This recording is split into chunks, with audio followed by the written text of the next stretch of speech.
There's a pretty good chance that you haven't heard about this, what with the election, with the holidays, with the subscribing to PewDiePie, and with the hate tsunami just unloading on the YouTube Rewind, but there have been riots and protests going on in Paris for like a month.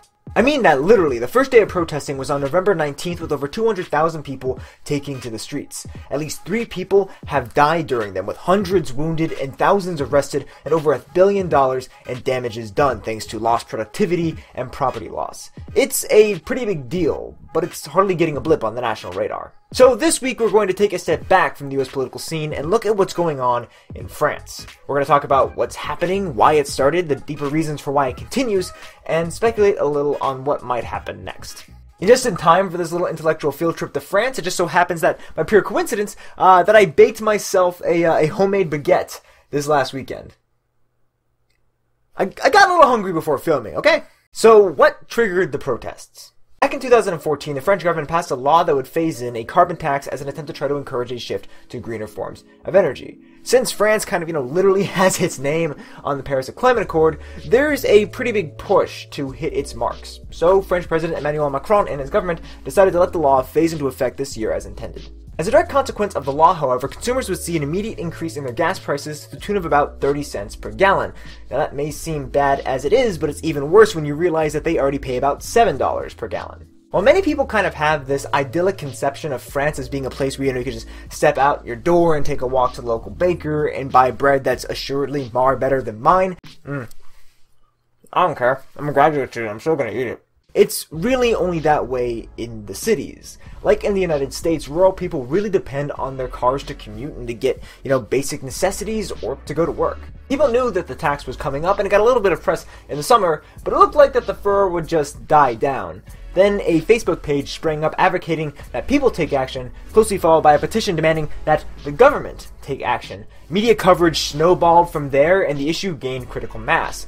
Soon, a grassroots movement sprung up where people chose to display the bright yellow vest required by law to be in their vehicles as a sign of solidarity. But people soon took to wearing them out at protests, and thus the yellow vest movement was born. Despite being a topic of media scrutiny on account of the damages incurred by a minority of the protesters, the demonstrators have a great deal of popular support, with nearly 2/3 of the country either identifying with them or otherwise indicating support for them. And this is doing quite a number on Macron's popularity ratings. Since the protests started, Macron's approval rating has plummeted to about 23%. It's actually dropped 10 points in about 2 months.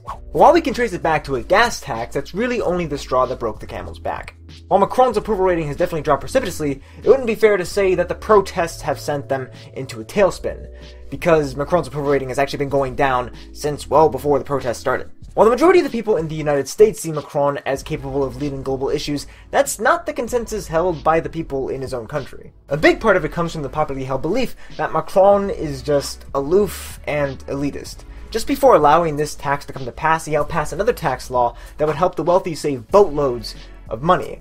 And while many in the US appear to believe that Macron is simply doing what's necessary to save the environment, the fact that his environmental minister recently resigned, citing a lack of meaningful effort on the part of his administration to tackle environmental issues, many people in France think that this was just a way to cover the deficits caused by the recent tax cut. And that's not even the start of these perceptions. There are articles dating back to this last May and even last year, calling attention to his low poll numbers and citing his penchant to serve the wealthy as a core reason.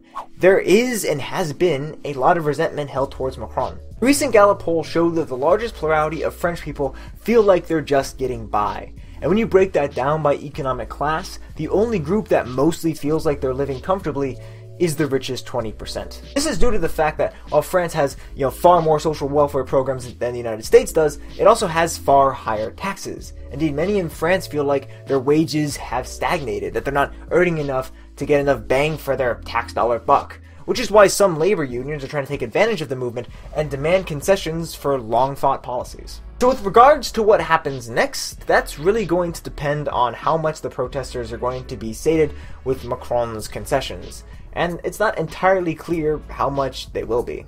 Macron has already decided to delay the implementation of the gas tax, and in his address to the nation on Monday, he announced a series of measures meant to ease the financial concerns of the working class. I haven't been able to find public opinion polling on this particular subject, so if someone does, please let me know. But there's been reporting that a significant number of protesters feel that the only palatable solution to this would be Macron's resignation. On this last point, I'm not sure if the media is just, out there amplifying voices of the vocal minority, or if the stance has become more ubiquitous among the protesters, but as a position that has become very visible. However, surveys of the French public show that about 60% expect the protest to continue despite concessions. So, at the very least, not many people think that this is going to help. As of now, no, there is no new election scheduled, so Macron isn't out just yet. But he will probably face increasing skepticism from both within and from outside his own country well before then, making re-election a challenging prospect. I will say this though, I think that the movement is already shown to be a bigger success than the Occupy Wall Street movement was here in the United States. I think part of that has to do with the fact that France has a long history of large-scale protests on literal bread and butter issues, while many of the popular movements here in the US do not cleanly map onto economic concerns. There's the fact that class is actually salient in France, whereas in the United States we kind of have this vague begrudgment of elites, yet millions still see multi-billionaires as being men of the people. It also managed to hit home in a very real way for the working class French. This wasn't some ephemeral institution to get mad at like a bank or a stock exchange. This hit millions of people directly in their pocketbooks, and the anger that they felt was a powerful motivator for action. And it also helped that the movement has broad support across political parties, gaining it a kind of legitimacy that was never really gained by members of the Occupy movement here in the US. We're just going to have to see how this develops from here and see how much future success, if any, the protesters are going to have. Here's to see what your guys' thoughts are about the French protests, its causes and ramifications. I would like to see those down in the comments. I'd like to see any thoughts you guys had, or any suggestions for future topics. I'm more than happy to have those. In fact, a big reason why I did this topic was because a few of you said that you wanted to see some stuff exploring issues outside of the United States. I'm toying with a few scripts that are investigating different electoral systems and the like, but I've got to do more research before I feel comfortable enough talking about them. In any event, keep the suggestions coming. Last week we talked about when third place felt better to get than second, so let's see what you guys thought about that. Whoa, Peach. Do you also feel like Jordan when you're recording? If so, I think you might want to be careful because, no one man should have all that power. Philip3273 helpfully corrected me that the 1992 Olympic Games were not actually in Atlanta. Atlanta was 1996. 92 was Barcelona. So this was kind of a dull moment for me right now, but I sincerely appreciate the heads up. Both Stan J85 and Mask Was It, I'm really glad that the video was helpful. It's a bit humbling when you try to do, one kind of good, I guess, educating people, and then learning that you're causing a whole other positive thing to happen, helping people feel a bit better about what's going on or something. I mean, I've had experiences watching something and feeling unexpectedly better afterwards, and I'm just really glad that I was able to do the same for you. So let's keep raising each other up. That's all the time that we have for this week. Thank you guys so much for your comments. I truly appreciate them. Links to everything as always will be down in the doobly-doo, as well as links to Facebook, Twitter, and the blog. Look forward to seeing you guys out there as well. If you enjoyed this video, hope you consider giving it a thumbs up. If you want to support the channel, you can do so by commenting down below, by sharing this video, and by subscribing to the channel to stay in the loop for more awesome social science content is uploaded. If you want to be guaranteed to be in the loop when I upload a new video, be sure to click the bell icon as well. As always, thank you guys so much for watching. I'll see you next time.